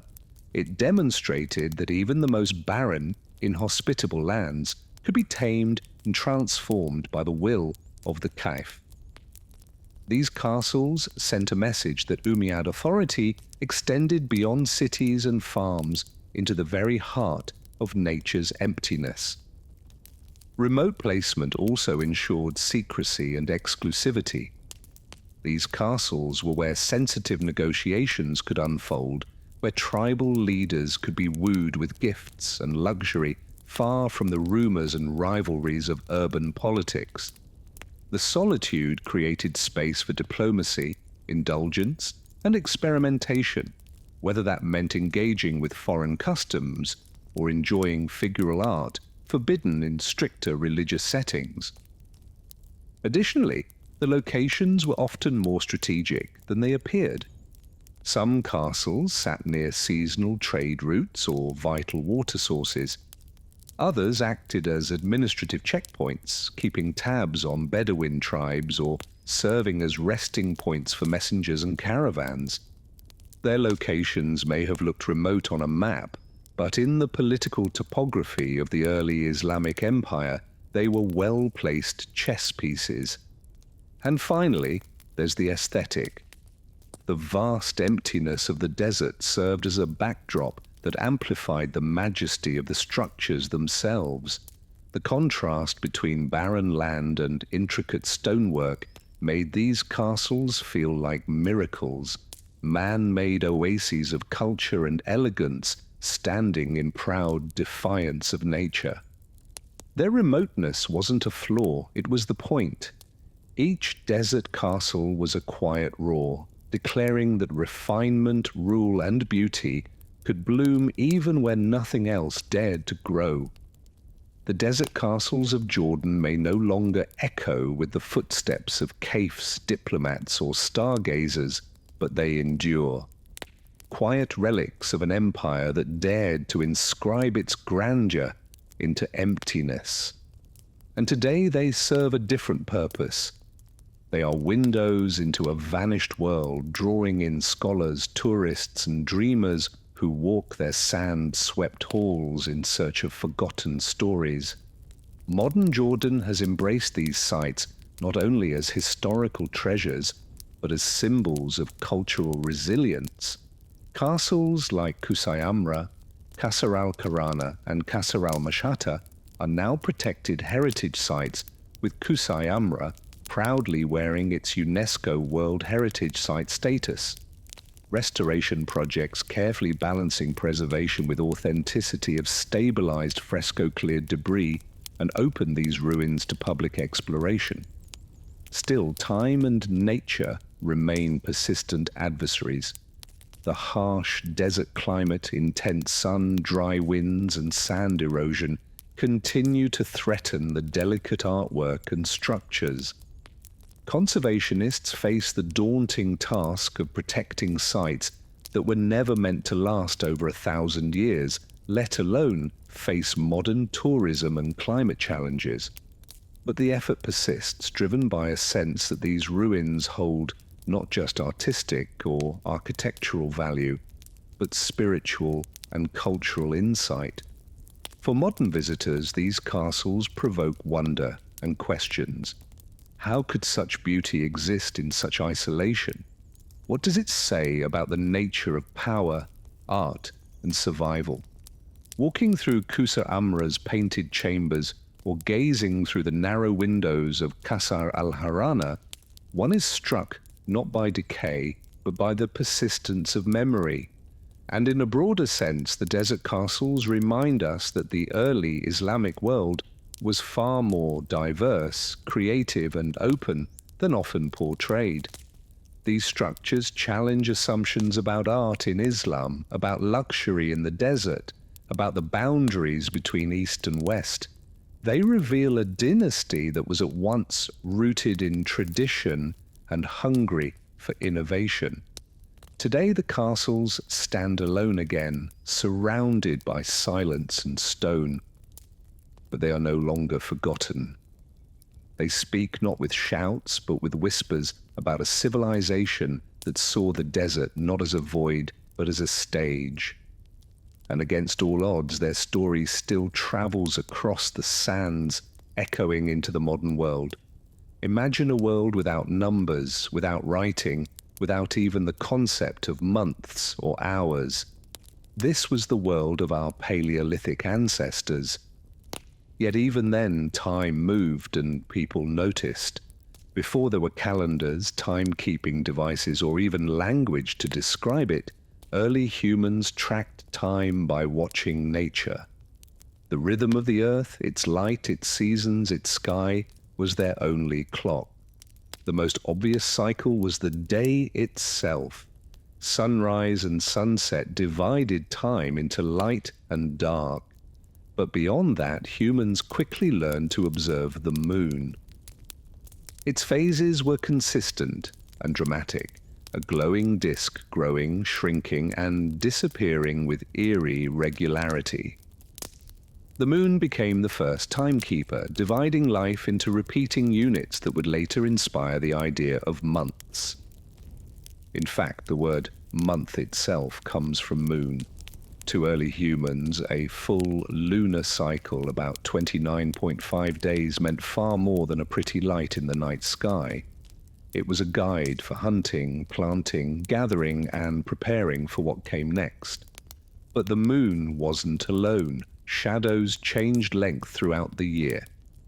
The position of the sun at sunrise shifted along the horizon, and certain stars only appeared during specific seasons. Over generations, communities began to notice these patterns and, more importantly, to pass them on. This knowledge wasn't just observational, it was sacred. Understanding time meant understanding the gods, the land, and life itself. Ancient people carved notches into bones, painted symbols on cave walls, and aligned stones with the sun's rising point during solstices. These weren't primitive scribbles, they were early efforts at marking the passage of time. Some of the oldest known calendars come from 30,000 years ago. Antler bones with carved tally marks, possibly tracking moon cycles or menstrual cycles, both deeply tied to survival and fertility. In the absence of clocks, early humans lived in tune with nature's cues. Time was not abstract. It was the breath of the earth. It told you when to move, when to hunt, when to hide, and when to hope. Before time had numbers, it had meaning. And before it had names, it had stories etched in stone, passed by firelight, and guided by the heavens above.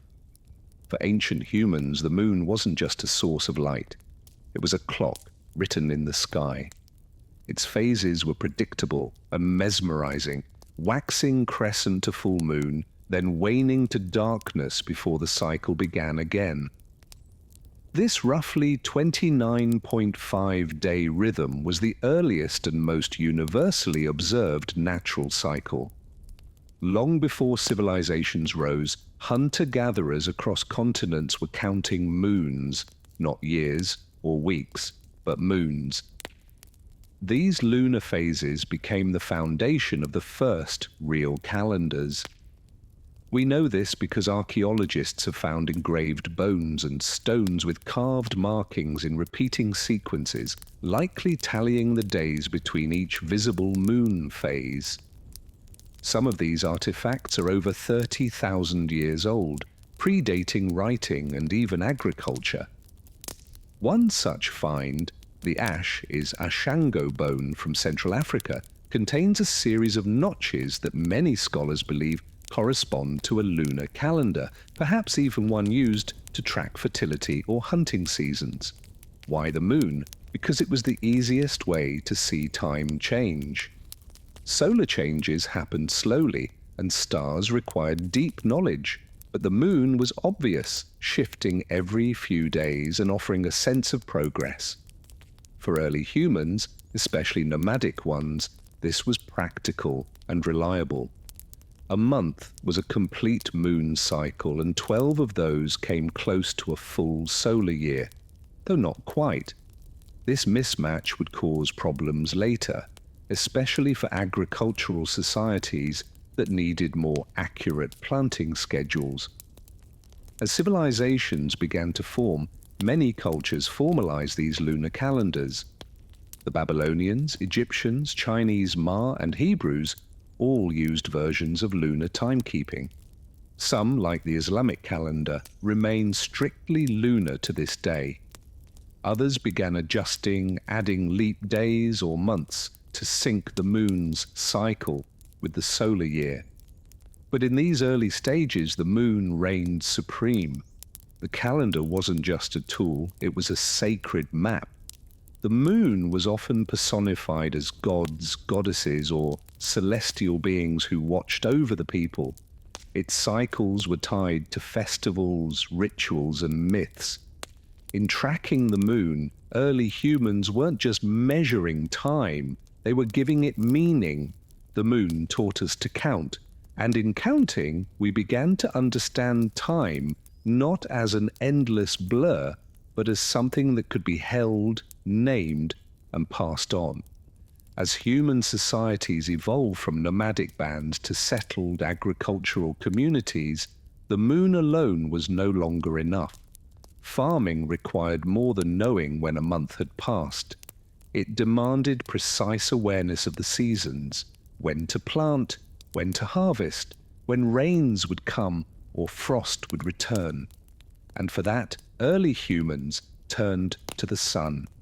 Unlike the moon, the sun's movements were subtle, stretching across the horizon over the course of a year. But those who observed patiently began to notice a pattern.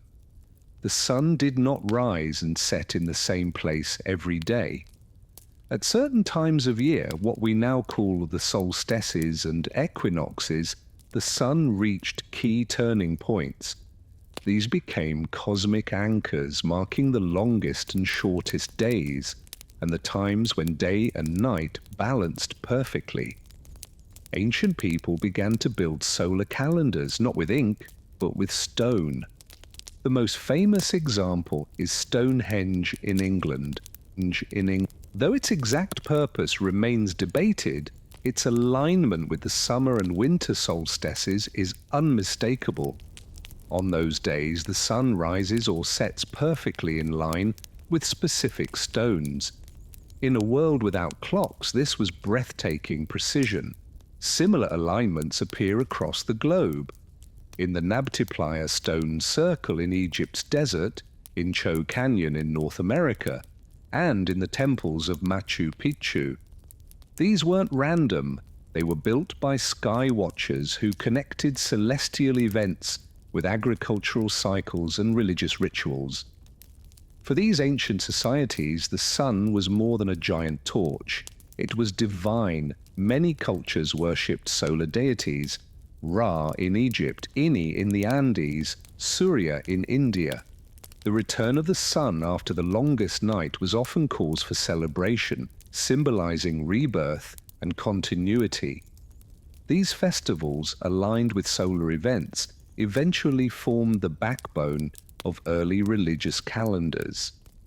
Tracking the sun required patience, architecture, and spiritual vision. It meant observing not just 1 month at a time, but a full solar year, mapping the sky, recording the horizon, and marking time with permanence. Where the moon gave us motion, the sun gave us structure. Through stones and shadows, humans began to bind the heavens to the earth. And in doing so, time was no longer just a cycle. It became a calendar carved into the land, aligned with the stars and wrapped in the sacred. For early civilizations, tracking time wasn't just about agriculture or seasons, it was a spiritual act. Time itself was sacred, a divine rhythm flowing from the heavens into daily life. Each moment had meaning, each season carried cosmic weight. Calendars weren't simply charts, they were instruments of ritual designed to align human behavior with the will of the gods. In ancient Mesopotamia, priests climbed ziggurats not just to be closer to the sky, but to observe the stars and planets. These observations weren't purely scientific, they were acts of devotion. The Babylonians divided time with stunning accuracy. A 7-day week, a 360-day year, and even a base 60 number system that still influences how we measure minutes and degrees. But this wasn't about efficiency, it was about order.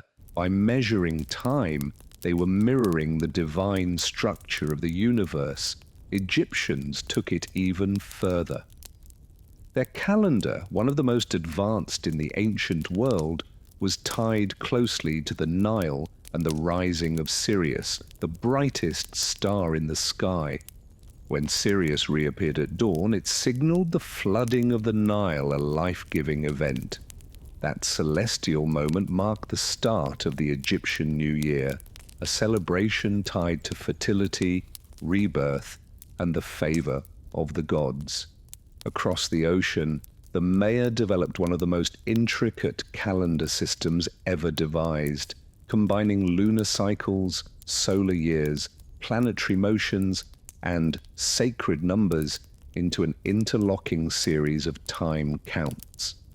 Their Tolkien calendar tracked a 260-day spiritual cycle, while the Harb tracked the 365-day solar year. Time for the Maya was not linear. It was cyclical, divine, and deeply bound to prophecy and ritual. Every moment had a spirit, every date had a destiny. Festivals, sacrifices, coronations, and even wars were timed to coincide with celestial rhythms. Kings were crowned not just when politically convenient, but when the stars aligned. To ignore the calendar was to invite chaos, not just in the fields, but in the cosmos. In this world, to keep time was to hold power, not over people, but over meaning itself. Sacred time governed the lives of ancient civilizations. And through sun, moon, and star, the calendar became not just a record of passing days, but a bridge between the mortal and the divine.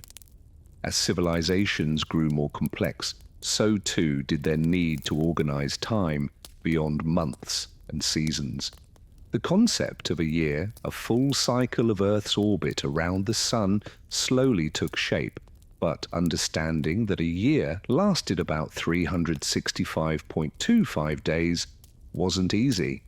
It took centuries of observation, correction, and yes, frustration. The earliest formalized years were often imperfect. Lunar calendars, while useful, created a problem. 12 lunar months only added up to about 354 days, nearly 11 days short of the solar year.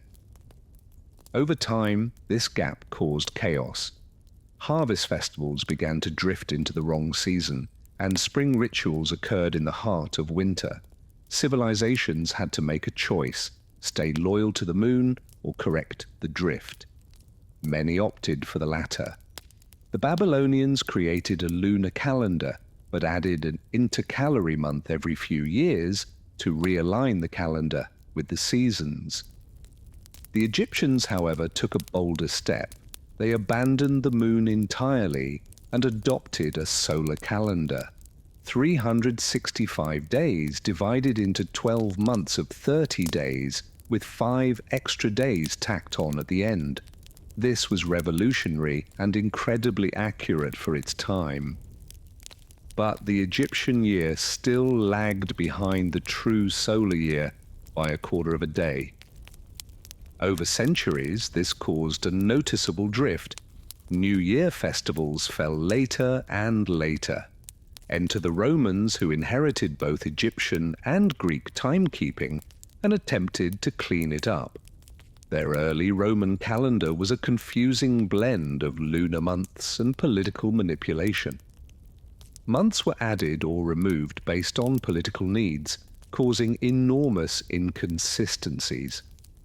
It wasn't until Julius Caesar introduced the Julian calendar in 45 BCE that things changed. Advised by the Alexandrian astronomer Sausines, Caesar implemented a 365-day year with a leap day every 4 years, accounting for that pesky extra quarter day. It was a monumental fix and the first truly solar calendar to gain widespread use across an empire. The idea of a year became not just a tool for farming, but for taxation, governance, military campaigns, and religious observances. The calendar now shaped empires. The invention of the year was humanity's triumph over chaos, a decision to place order on the swirling sky. And once we'd named the year, we began to measure everything within it, giving history its rhythm and civilization its pulse. With the year defined, humanity's next challenge was to break it down, to carve the vast stretch of days into manageable, meaningful chunks. This gave rise to months and weeks, two inventions that added rhythm to our timekeeping and stitched the fabric of daily life into something predictable and sacred. Months, at their root, come from the moon. Most ancient societies initially based their calendars on lunar cycles, the 29.5-day rhythm between full moons. 12 of these created a lunar year, totaling roughly 354 days. But since this didn't align with the 365-day solar year, societies began to manipulate the system, adding leap months, adjusting day counts, or switching entirely to solar-based months like the Egyptians and later the Romans. The Romans are largely responsible for the names and shapes of the months we use today. Their early calendar started in March, and months were named after gods like Martius for Mars, numbers September for 7, and later emperors July for Julius Caesar, August for Augustus. Through political reforms, most notably Caesar's Julian calendar, the 12-month solar calendar became standardized with months ranging from 28 to 31 days. But what about the week? That strange 7-day unit that doesn't neatly divide a month or a year. Its origins are more mystical than astronomical. The Babylonians, fascinated with the number 7, derived it from the 7 visible celestial bodies: the Sun, Moon, Mars, Mercury, Jupiter, Venus, and Saturn. They assigned each day to a planet, a practice that influenced later Greek and Roman naming systems and survives today in many languages. The Jews solidified the 7-day week through religious tradition. In Genesis, God created the world in 6 days and rested on the 7th. This sacred structure was adopted and carried through into Christianity and Islam, eventually spreading across the Western world. By the time the Romans adopted it in the 1st century CE, the 7-day week had become a fixture, not because it was logical, but because it was meaningful. Unlike months and years, the week has no natural basis. It's a human invention, a rhythm imposed on time. Yet it endures, shaping work schedules, religious observance, and social life across centuries and civilizations. By breaking time into months and weeks, humanity gave time rhythm, and rhythm in turn gave us ritual, rest, and routine. As civilizations matured, calendars evolved from tools of survival into instruments of power. Whoever controlled the calendar controlled not just the seasons, but society itself. Taxes, festivals, harvests, royal decrees, and even war campaigns were governed by the date. Calendars became political tools, religious statements, and cultural weapons used to shape identity, unify empires, and reinforce authority. In ancient Rome, Julius Caesar's reform of the chaotic Roman calendar wasn't just a bureaucratic fix, it was a statement. The new Julian calendar, introduced in 45 BCE, imposed order over disorder. It allowed the Roman Empire to synchronize administration across vast territories from Britain to Egypt, and with July renamed in Caesar's honor, the calendar itself became a monument to his legacy. Later, Augustus Caesar followed suit, naming August after himself and adjusting its length to equal July because no emperor wanted his month to be shorter than his predecessors. In Rome, even time had to flatter power. Meanwhile, in China, imperial dynasties created calendars tailored to the reigning emperor's mandate. The Chinese calendar, a sophisticated lunar system, wasn't just practical, it was symbolic. When a new emperor rose, a new calendar cycle often began, reinforcing the idea that he had inherited the mandate of heaven. The calendar reflected cosmic harmony and the emperor's place within it. The Islamic calendar, established during the reign of Kif Umar in the 7th century CE, began with a political and spiritual event. The Hijra, or Prophet Muhammad's migration from Mecca to Medina. Unlike solar calendars, it remained purely lunar, making religious festivals float through the seasons. That fluidity, however, became a unifying thread, tying Muslims across different regions and climates to the same spiritual timeline. Even in medieval Europe, calendars became battlegrounds for authority. The Church aligned saints' days and religious festivals with pre-existing pagan cycles to ease conversion. Time itself was baptized. The calendar didn't just tell people what day it was, it told them how to behave. Calendars weren't neutral, they were curated by those in charge, defining when debts were due, when armies marched, when gods were honored, and when history began.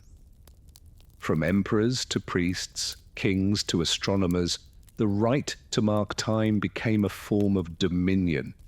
Because to shape the calendar was to shape reality itself, to make your story the rhythm of everyone else's life. By the 16th century, time itself had drifted out of sync. The Julian calendar, once a masterpiece of Roman engineering, had slowly lost accuracy. It miscalculated the solar year by about 11 minutes annually, a small error that over centuries added up. By the 1500s, the spring equinox, which once fell around March 21st, had crept backward to March 10th. For a church that depended on precise dates to celebrate Easter, this was a theological crisis. Enter Pope Gregory the Thundi, who in 1582 launched the most significant calendar reform in history, the Gregorian calendar. Guided by Jesuit astronomers and mathematicians, the Pope's solution was both simple and radical. To realign the calendar with the actual solar year, 10 days were dropped. October 4th, 1582, was immediately followed by October 15th. Time itself was rewritten, but the reform didn't stop there. Gregory's team also revised the leap year rule. The Julian calendar added a leap day every 4 years, but that was too generous. The new rule kept the leap year every 4 years unless the year was divisible by 100, unless again it was divisible by 400.